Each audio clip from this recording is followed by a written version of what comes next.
programa más, el día viernes, ya en pleno mes morado y con toda la coyuntura política al borde. Bueno, con todo este tema de la fuga de Nostroza y lo que se le viene sobre si es que lo expulsan o lo van a extraditar, en mi opinión, lo más probable es que lo extraditen y eso todavía tiene un procedimiento que tiene que seguir de unos 3 a 4 meses mínimo para poderlo traer al Perú. Y bueno, el día de hoy tenemos una entrevista bastante especial con Da Pilot, quien bueno, es influencer y a la vez es columnista de Manifiesto, uno de los diarios electrónicos más, un portal de noticias más leídos en nuestro país, ¿no? ¿Cómo estás y tu saludo? Muy bien, buenas tardes, un gusto con todos. Bien, bueno, el día de hoy nos convoca el tema de, hace un momento conversábamos por interno, el tema de, bueno, la crisis actual, ¿no? La coyuntura respecto a, digamos, lo que se viene dando a nivel nacional, digamos, la crisis política. Yo leo bastante algunos de tus artículos y en verdad estamos frente a ante tanto desgaste y crisis institucional y de liderazgo y de caída prácticamente de la clase política en absoluto, todos, de izquierda, derecha. Sí. Da la sensación de que, así como hace un momento conversábamos en Brasil, ¿no? Puedan levantarse tendencias un poco más autoritarias, que incluso el mismo presidente de una manera está digamos, de una manera mostrándose con algo de autoritarismo para poder poner orden, ¿no? Porque a raíz de tanta crisis y a raíz de tanta oscuridad puede surgir una luz, ¿no? ¿Cuál es tu análisis y tu visión, digamos, de lo que viene ocurriendo en el Perú a raíz de los acontecimientos diarios? Porque cada día prácticamente es un titular nuevo, ¿no? Y de medios, ¿no?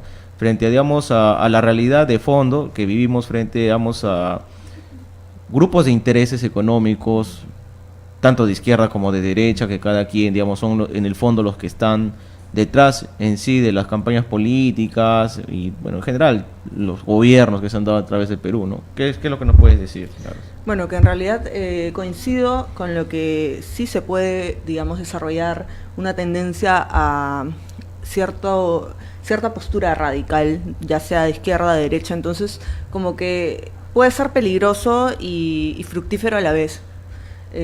Por el lado de la izquierda, bueno, tenemos un personaje como Antauro Humala que, digamos, ya por ahí, por redes y por ciertas noticias se sabe de él, ¿no? Se sabe de alguna intención quizás de cuando él recupere su libertad postular a las presidenciales o, bueno, no sabemos cómo, digamos, a veces ellos intentan tomar el poder a veces.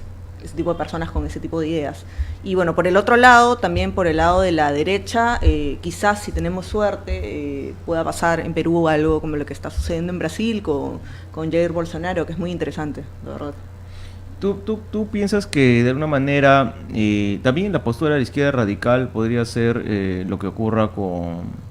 Bueno, aparte de Antauro, también tenemos a Gregorio Santos. A Gregorio Santos, sí. A Gregorio Santos, ¿no? Digamos que podrían recoger, o el mismo Movadef, ¿no? O algún liderazgo de ahí, digamos, ¿no? Porque claro, acuérdate que Gregorio Santos, al fin y al cabo, es fácil de tumbarlo, si queremos hablar coloquialmente, porque tiene temas de corrupción. Claro, Antauro mismo podría recoger, primero tiene que hacer en libertad, y eso lo veo un poco complicado, ¿no? Pero de repente por ahí podría salir un liderazgo nuevo, ¿no? Y por el lado de derecha, ¿tú cómo ves la situación? Ya prácticamente Fuerza Popular, al menos... Bueno, en política no existen muertos, ¿no? No se puede hablar ni que el APRA, ni que el Fujimorismo, en la actualidad representado por Fuerza Popular, porque acuérdense que ha ido cambiando de nombre Perú 2000, Cambio 90, entre otros. Digamos, de alguna manera se podría haber representado en algún otro tipo de liderazgo. ¿Cuál es tu perspectiva, digamos, de quienes podrían representar a puertas del 2021 algún tipo de liderazgo dentro de la derecha, ¿no? Y no cualquier derecha, ¿no? Porque tenemos un centro, ¿no? Que podría ser representado Acción Popular, por ejemplo, ¿no? Con Barnechea, Julio Guzmán, o sea, hay algunos liderazgos por ahí que de alguna manera podrían postular, pero ante tanto desorden en nuestro país y falta de aplicación del principio de autoridad y peleas y conflictos entre el legislativo y ejecutivo, ¿cómo ves tú el escenario ahí? A ver, el tema de Barnechea es interesante. Él, digamos, es un político que podría decirse que es, claro, Acción Popular es un partido de centro, pero él tiene el comportamiento de un líder de derecha. Sí es una buena figura, una figura interesante como político, por supuesto que sí. Julio Guzmán no, él no es líder en realidad. Él, si tú revisas sus redes, revisas su movimiento, se comporta más como, digamos, estos emprendedores que te quieren unir a una red de mercadeo, prácticamente así, esa es su manera de actuar. Eh, Opera como una red de mercadeo su partido, entonces líder no es. Pero Barnechea sí, tiene ya cierto peso y bueno, yo creo que en verdad puede perfilarse como un centro derecha, digamos, más cerca a la derecha, si es que, digamos, hay un control sobre con qué elementos estén cerca de ese partido. Porque bueno, en el tema de la alcaldía de Muñoz han habido algunos elementos que incluso yo lo puse en uno de mis artículos, que son, digamos, no son unas juntas, digamos, muy de derecha, sino todo lo contrario. Entonces, más progresistas, y eso es todo lo contrario. Entonces, yo creo que si más bien Barnechea toma el toro por las astas y, digamos, sigue su camino de derecha sin dejarse opacar, le puede ir muy bien. Y puede ser un muy buen representante de la derecha él. ¿Por qué no? Y bueno, respecto a los demás partidos, todo radica en que hagan una purga. Sí, los partidos que ahorita están venidos a menos, sí, deberían hacer una purga en cuanto a qué personas, digamos, admiten para su plancha para el Congreso, de verdad. Sobre todo eso, Sí. ¿no? Hay que recordar Sí, de un buen que, filtro. bueno, el tema de Acción Popular, en verdad, es un poco complicado de que de alguna manera, en general todos los partidos tradicionales necesitan algún tipo de cambio generacional y renovación, ¿no? De cuadros, porque básicamente el deterioro de los mismos se ha dado por la improvisación y también por perpetuación de determinados líderes que se han quedado ahí, como en el caso de Alan García, la familia Belaúnde o sus sobrinos y tíos en el caso del señor Díaz Canseco, en el caso de Acción Popular, que se creen dueños de ese partido, los de Flores y los Bedoya en el caso del PPC. Y así vamos a ir avanzando y prácticamente lo que hemos tenido ahora, la realidad, son vientres de alquiler que de alguna manera pues no permiten avanzar, ¿no? Nuestra clase política y que se ha quedado estancada, ¿no? Tú podrías hablar de algún tipo de liderazgo aún más radical, digamos, no sé, un perfil como Odría, podríamos, hablamos de liderazgos de derecha, ¿no? O como Fujimori en su primer gobierno, más autoritarios. Podría darse ese escenario haciendo, digamos, la analogía como ha venido pasando en Brasil, donde la gente ha apoyado a prácticamente el fascismo, como si podría hablar de que un resurgimiento del fascismo, y esto no solamente, este fenómeno no solamente se ha dado aquí, ¿no? En Latinoamérica, ¿no? Por supuesto. Hemos tenido algunos inicios en Chile mismo, ¿no? Que hay un gran reforma radical, ¿no? En México y en Europa, ¿no? Entonces, ¿tú crees que podríamos volver a los años 20, a los años 30, de alguna manera, ante tanta crisis y tanto problema? No volver, yo ¿no? creo que si viene una buena derecha, radical pero con visión, digamos, el error, digamos, del totalitarismo de derecha en los años 20, en los años 30, en la misma guerra, fue en ese momento ver con malos ojos al capitalismo, al libre mercado. Porque bueno, era algo que relativamente era nuevo. Entonces eran un poco escépticos respecto a ese tema. Pero ahora obviamente el libre mercado, el capitalismo demostró que funciona. Entonces, si la derecha, digamos, radical, como tú le llamas, tiene los pies bien puestos en la tierra y no se mete con el libre mercado, pero sí pone orden social, es un gol. Es un tremendo gol. Entonces, eso es aparentemente lo que quiere hacer Bolsonaro. Ojalá que sea así. Sí, en verdad sería interesante que Brasil, digamos, que es el país más desarrollado de Sudamérica y quizás a la par con México, digamos, a nivel de Latinoamérica, podría dar eso, ¿no? Porque de verdad lo que la gente ahorita está buscando es un liderazgo más decisivo, ¿no?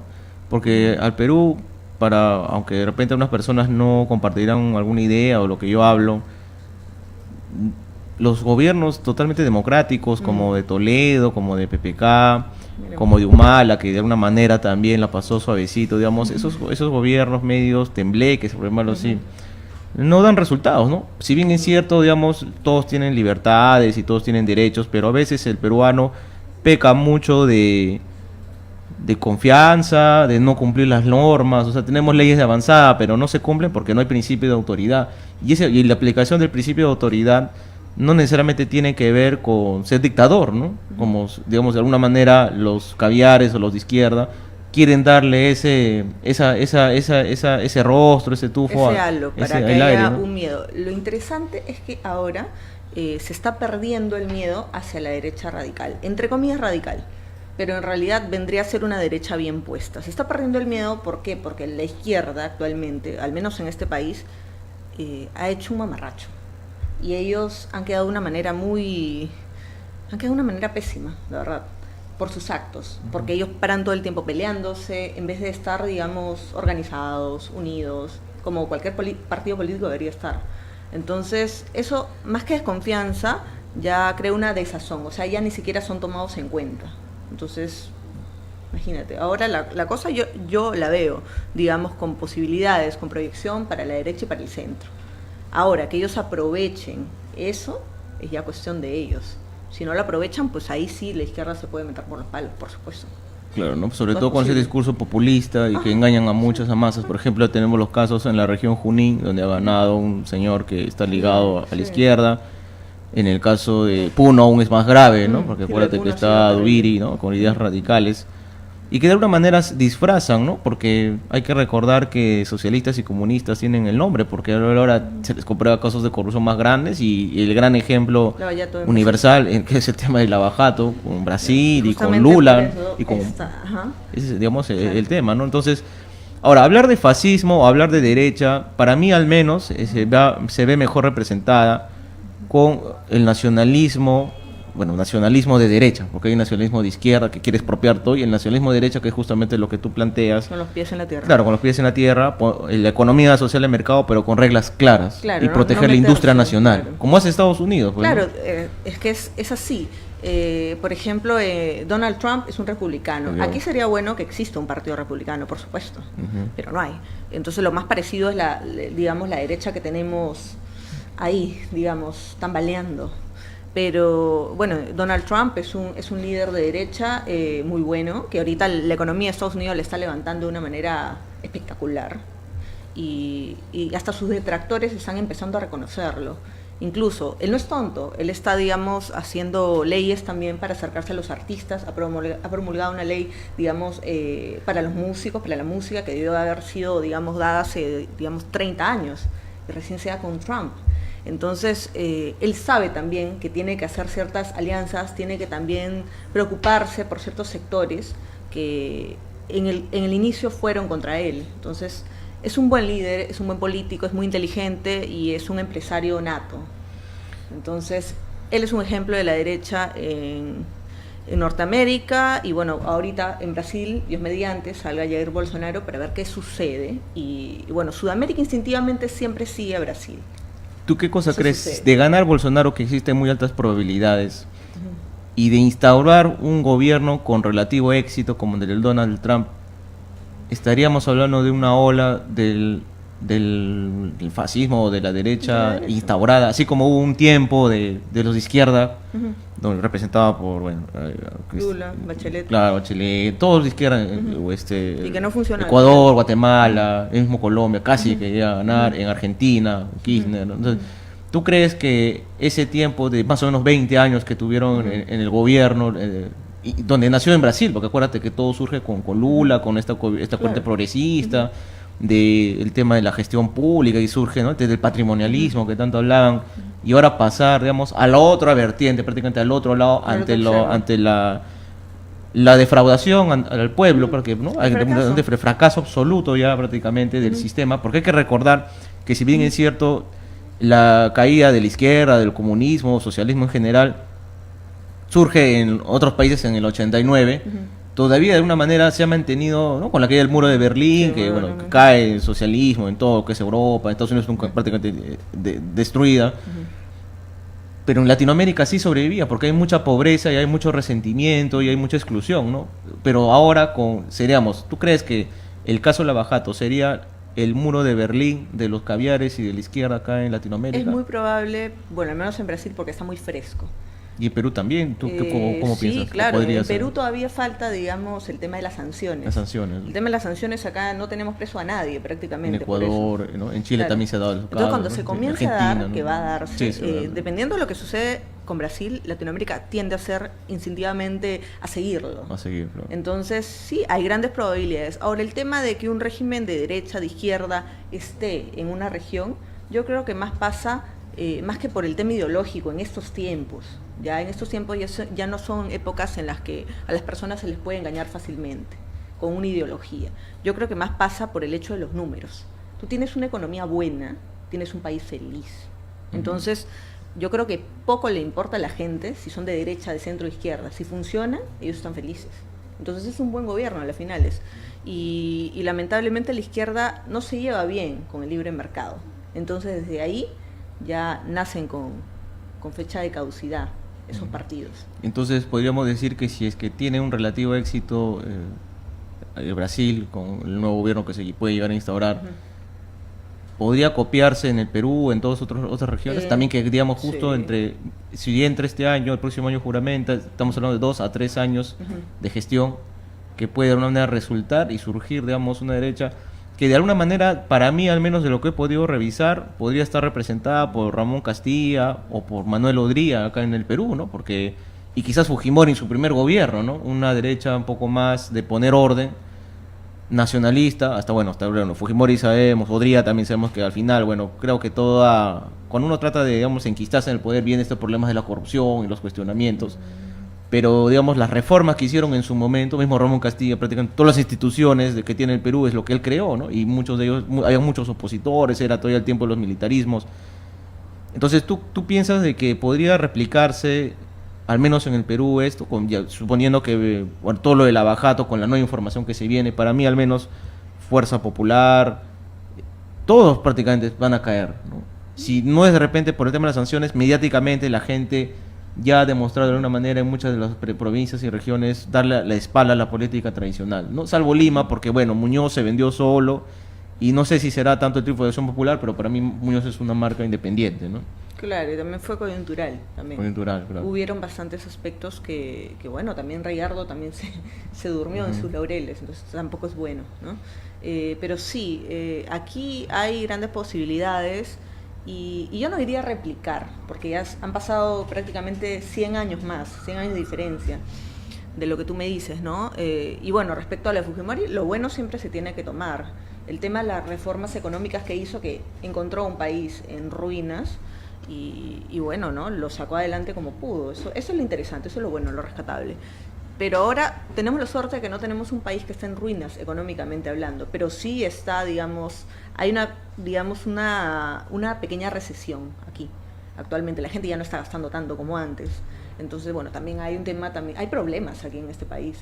El tema de que la economía no se venga abajo, porque la economía ya estaba mal cuando, digamos, salió Humala. Sí, Humala no le hizo... Fue un fracaso absoluto. Sí, fue un fracaso. Entonces, eso también le ha hecho daño a la izquierda. Entonces, la derecha tiene que ponerse las pilas. La derecha y el centro tienen que ponerse las pilas. Si ponen las pilas, tienen grandes posibilidades. Tienen que hacer purgas, tienen que tener filtros para qué personas presentan al Congreso. Tienen que ser personas que no solamente pues tengan su secundaria completa, sino sean personas de éxito, personas, digamos, con liderazgo, personas que tengan que aportar, personas inteligentes. Entonces, parte por ahí. Yo siempre he sido creyente de la reingeniería del Estado, que prácticamente es la reforma absoluta, como de alguna manera algunos Vizcarra, por el lado del sistema de justicia, lo está tratando de hacer, aunque con mucha oposición, porque acá también el problema, digamos, de la derecha es de que se están peleando entre ellos. También porque, ¿no? pasa. Fuerza Popular con PPK, que digamos, de alguna manera representan a la derecha para bien o para mal, y el APRA mismo que está ahí, representan a justo lo que nosotros hablamos, estos liderazgos de esa tendencia. Estas peleas, ¿tú crees que también no desgaste y de alguna manera deja servido a los de izquierda que se están manteniendo al margen, más que por el tema del abajato, como que no se quieren meter al pleito? En realidad yo creo que si ellos no se meten es porque también están comprometidos. Acuérdate el tema de Susana Villarán, que también trae consigo una congresista, digamos, de izquierda. Entonces las compromete seriamente con el tema de los peajes. Entonces, clave, ¿no? ¿Te refieres a claro, claro. Ajá. Entonces ahí hay un tema muy picante. Y cuando, digamos, sea el momento de que Villarán rinda cuentas, de repente pueden ocurrir muchas sorpresas por el lado de ellos, ¿no? Y eso es algo que de todas maneras tiene que pasar. De todas maneras, porque Lima ya, bueno, está, digamos, atada de pies y manos con un peaje, digamos, no tiene sentido. Claro. Absoluto. A veces se trata de vender la imagen de que, a veces por tratar de poner orden, como podría ser renegociar los contratos, reordenar la situación en cuanto a sistemas de gestión pública y normativa en nuestro país, que básicamente esa es la chamba de verdad, más allá de tener liderazgo y ser político, digamos, la chamba en concreto, lo que ve la gente son los sistemas de gestión pública y nuestro sistema económico y entre otros, ¿no? Porque al fin, ¿no? Entonces el tema está acá de que al menos Muñoz, por ejemplo, en Lima, representa de una manera eso, ¿no? El menos manchado y el que más experiencia en gestión pública tiene, porque acuérdate, Muñoz no destaca por los grandes discursos, no destaca por ser carismático, ¿no? Sino por su sencillez, por ejemplo, ¿no? Entonces ese fue para mí al menos el gancho, ¿no? Para poder estar con la gente, ¿no? Ahora, ¿tú crees que en el Perú pueda replicarse con ya la caída total ya de toda la clase política hacia el 2021, pero también recordando de que muchos intereses como la Confie, como las grandes empresas, que al fin y al cabo son los que financian, los que manejan los medios, ¿tú crees que podría haber un liderazgo más radical que sea respaldado por esta gente o que salga de la nada y que pueda aparecer? Pueden pasar las dos cosas. La derecha actual hace una purga y, digamos, renace, o nacen nuevos partidos políticos. Que es lo más probable, ¿no? Claro, también puede pasar. La derecha, digamos, tiene ya una organización, ya tiene bases. Cuestionada, ¿no? Claro, pero tiene bases, tiene la tarea como que ya casi hecha. Si no se ponen las pilas y su imagen se termina de venir a menos para el 2021, ya va a ser problema de ellos. Pero digamos, hablando así en frío ya, pero ¿no? Algo nuevo sí puede pasar también. Sobre claro, todo, ¿no? sí. Porque hay que recordar que ese grupo de derecha que... Pues, mismo Hildebrand dice, ¿no? Y en general muchos historiadores hablan de que nuestra derecha es bruta y achorada, ¿no? ¿Por qué? Porque justamente nuestro anhelo, que sería lo ideal, que los jóvenes podríamos decir, hay que reformar, hay que refundar, hay que sacar a esa gente ignorante, de derecha, entre comillas, que son burritos con plata, por hablarlos así, y que llegan al poder a lo bestia y hacer cualquier barrabasada dentro del Estado, ¿no? Cuando debería ser una derecha más, bueno, política y con algo de conocimiento técnico, como dices tú, con cierto liderazgo, con cierto recorrido, con cierto interés al menos de servir a la población, ¿no? Sin embargo, se ha visto a través de la historia, y por eso la burla de los de izquierda, ¿no? Son brutos y achorados. Hay un tema bien gracioso, ¿no? porque la gente de izquierda no es gente inteligente, entonces, pero ellos quieren, digamos, achacarle o pasarle ese estigma de brutos a la gente de derecha. O sea, tú hablas, digamos, con los políticos, digamos, legendarios, o escúchalos hablar a Rafael Rey, a Tudela, al mismo Barnechea. No son personas brutas, en lo absoluto, son personas pero la gente que los rodea, y su congreso, quizás, es que en realidad todo técnico, el congreso, claro, desde el partido los 6 o 7 por ahí, ¿no? Claro, desde el partido más derechista hasta el más izquierdista, o rojo como se le dice popularmente, está conformado en su mayoría por personas que no tienen conocimientos, no tienen liderazgo, no tienen visión. Para empezar, no les interesa legislar, no les importa, y son personas que en verdad se van a ir sin pena ni gloria. Entonces, ahí tienen que hacer una purga, definitivamente. Y si no lo hacen, bueno, va a ser su fin de todos los partidos, como tú dices, tradicionales, en todo el sentido de la palabra. ¿Podríamos hablar de un renacimiento del odriguismo, de alguna manera? Como que, digamos, es lo que más se asemeja al fascismo nacionalista que hubo en su entonces. No, porque ya es diferente, los intereses económicos No, de claro, ahora obvio, son ¿no? otros. Pero digamos algo parecido a ello Yo lo veo más como replicar de repente lo que están haciendo en Brasil. en Brasil. Y a nuestra forma, ¿no? Porque nuestro país también tiene otros intereses también. Pero hay bastantes puntos, digamos, neurálgicos que sí son importantes evaluar. El tema de la economía, si hay una derecha, ya sea la que existe, que renazca, o una nueva derecha, si es inteligente, no va a tocar el libre mercado, que es lo más importante. Claro, eso es lo más importante. Porque a las personas claro. les interesa dos cosas. La economía, número uno, que no te falte el pan en tu casa, en la mesa. Y número dos, la inseguridad, la seguridad, mejor dicho. La seguridad. Si hay seguridad ciudadana y hay buena economía, las personas van a estar 100% felices. Claro. Y bueno, lo demás es secundario. Sí, bueno, yo te agradezco, Milagros Tapilot, que es columnista de Manifiesto, bueno, tu tiempo y tu disposición. Y para finalizar, ¿cómo ves este tema del referéndum? ¿Tú estás a favor o en contra de las 4 preguntas? Empecemos por el tema, por ejemplo, ¿estás a favor o en contra de la reelección de los congresistas? La reelección de los congresistas. Lo que pasa es que ahí hay dos cosas que se contradicen. Está la bicameralidad y está la reelección de los Sí, la congresistas. reelección. Yo creo que lo más honesto es o votar todo sí o votar todo no. Así Tú, de y simple. tú, bueno, ya saliendo de eso, ¿cómo lo ves? ¿Lo ves factible que esta reforma se dé o no se dé? Que lleguen a ejecutarse. Porque que lleguen bueno, que se aprueben y de ahí que se lleguen a ejecutar. ¿Tú crees que se aprueben para empezar? Es difícil saberlo. Sí, sí. Es difícil saberlo por la inestabilidad política que tenemos actualmente. Y sobre todo por la falta de conciencia de mucha gente, ¿no? Porque a veces, digamos, los sectores informados, que es la clase media, no pasan del 10 o 20% del país, Claro. ¿no? Porque en Lima, por ejemplo, yo he podido analizar el ámbito en regiones.